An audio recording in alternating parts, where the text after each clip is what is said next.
मैं डॉक्टर वीरेंद्र सिंह। हम पढ़ रहे हैं रूस की क्रांति। इससे पहले वाले वीडियो में हमने पढ़ा था लेनिन की भूमिका। अब पढ़ेंगे हम लेनिन की आर्थिक नीति के बारे में।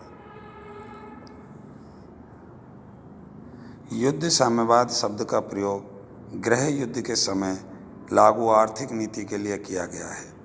इस नीति के अनुसार अर्थव्यवस्था पर राज्य का नियंत्रण स्थापित किया गया। 1918 से 1920 तक की लेनिन की आर्थिक नीति ही बार कम्युनिज्म कहलाती है। बाल सेवकों ने एक लोकप्रिय नारा शांति, भूमि और रोटी दिया। लेनिन ने सैनिकों की शांति, श्रमिकों को श्रम एवं किसानों की भूमि दिलाने का वादा किया। नवंबर 1917 में भूमि आदेश के अनुसार भूस्वामियों को जमीन छीनकर किसानों में वितरित कर दी गई। इस कारण से बालशेविक क्रांति को किसानों का समर्थन मिला। फरवरी 1918 में लेनिन ने रूस में भूमि का राष्ट्रीयकरण कर दिया और इस प्रकार भूमि राज्य की संपत्ति बन गई। अब जमीन केवल उन्हीं किसानों को दी जाएगी जो स्वयं खेती करने में सक्षम थे। निजी व्यापार प्रतिबंधित कर दिया गया। गृह युद्ध के समय खाद्यान्नों की कमी के कारण धान पर लेवी लागू की गई। इसके अनुसार किसानों के पास अधिशेष धान होने पर उसे राज्य को देना तय हुआ। इस वसूली के लिए कठोर कदम उठाए गए। जून 1918 में सभी छोटे बड़े उद्योगों का राष्ट्रीयकरण कर दिया गया। आप देख रहे हैं कि जैसे पहले कृषि का राष्ट्रीयकरण किया गया, फिर छोटे बड़े सभी उद्योगों का जून 1918 में राष्ट्रीयकरण कर दिया गया। उद्योगों का शासन श्रमिकों की समितियों को सौंप दिया गया।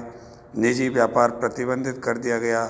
श्रमिकों को केवल राज्य द्वारा नियंत्रित यूनियन का सदस्य बनने की अनुमति दी गई।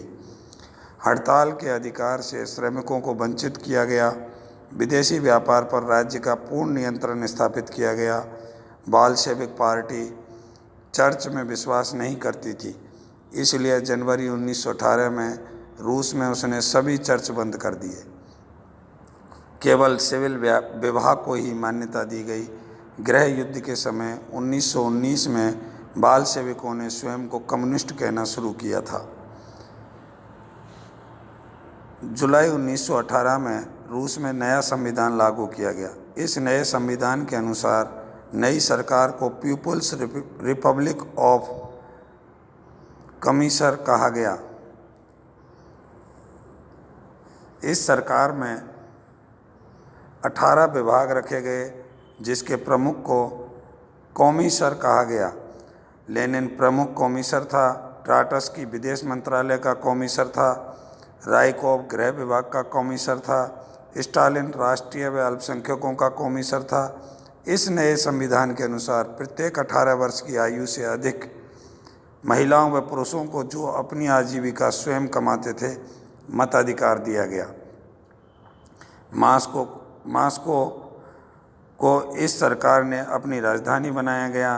लाल रंग के झंडे को, जिसमें हथौड़ा एवं हंसिया का चिन्ह था, राष्ट्रीय ध्वज के रूप में स्वीकार किया गया और निर्वाचन व्यवस्था लागू की गई। केंद्रीय सोवियत में 2000 सदस्य थे। सत्ता के सभी अधिकार कम्युनिस्ट पार्टी के चेयरमैन में निहित थे। इस प्रकार उन्होंने नए संविधान में व्यवस्थाएं की। अब उन्होंने नई आर्थिक नीति लागू की, जिसमें लेनिन को एक कदम पीछे हटने का पड़ा। नई आर्थिक नीति मार्च 1921 में लागू की। लेनिन की युद्ध साम्यवाद की नीति का रूस में विरोध हुआ, इसलिए लेनिन ने साम्यवाद व पूंजीवाद के बीच समझौता किया। लेनिन के अनुसार विकास के लिए 2 कदम आगे बढ़ने के स्थान पर यदि 1 कदम पीछे भी हटना पड़े तो जायज़ है। इसे लेनिन की क्षणिक पीछे हटने की नीति कहा जाता है। लेनिन की युद्ध साम्यवाद की नीति के कारण कैंची संकट पैदा हो गया था, इसलिए उसने मार्च 1921 में नई आर्थिक नीति लागू की। जिसे नैप कहा जाता है, न्यू इकोनॉमिक पॉलिसी। नैप का मतलब है न्यू इकोनॉमिक पॉलिसी। लेनिन ने रूस में समृद्ध किसान, जिन्हें कुलक्स कहा जाता था, को निजी कृषि फार्म देना स्वीकार किया। खाद्यान्नों पर से लेवी समाप्त कर दी गई। किसानों को अधिशेष धान निजी बाजार में बेचने की अनुमति दी गई। बाकी सभी किसानों को सहकारी या सामूहिक कृषि फार्म के साथ जोड़ा गया। इसमें भूमि व उपकर की सामूहिक जिम्मेदारी रखी गई। छोटे उद्योगों को उनके मूल स्वामियों को वापस लौटा दिया गया।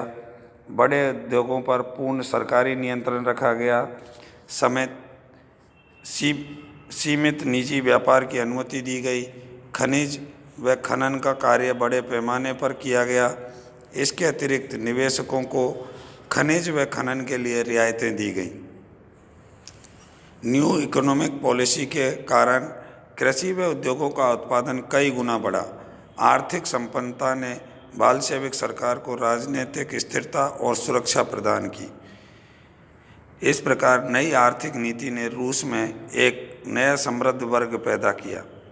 जून 1922 में एक जेनेवा कॉन्फ्रेंस हुई यूरोपीय आर्थिक समस्याओं के समाधान के लिए।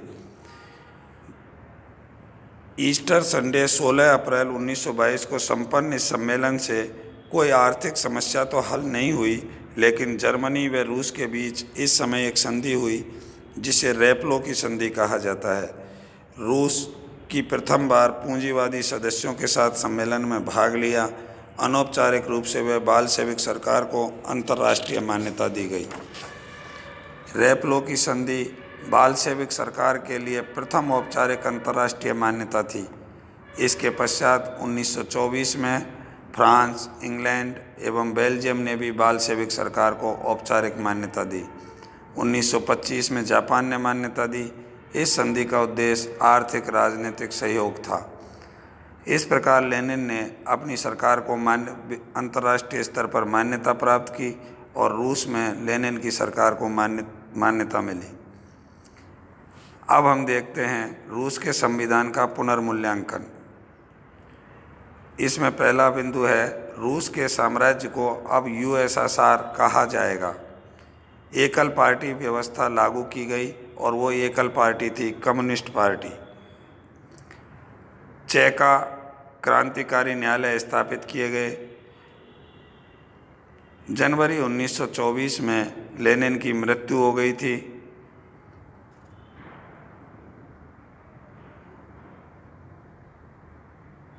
प्रथम इंटरनेशनल संगठन 1864 में हुआ, जो श्रमिकों का था। 1879 में इसे समाप्त कर कार्ल मार्क्स ने लंदन में स्थापित किया। इसका उद्देश्य था किसानों व श्रमिकों के हितों की रक्षा करना। इस प्रकार रूस की क्रांति में ये परिणाम निकले।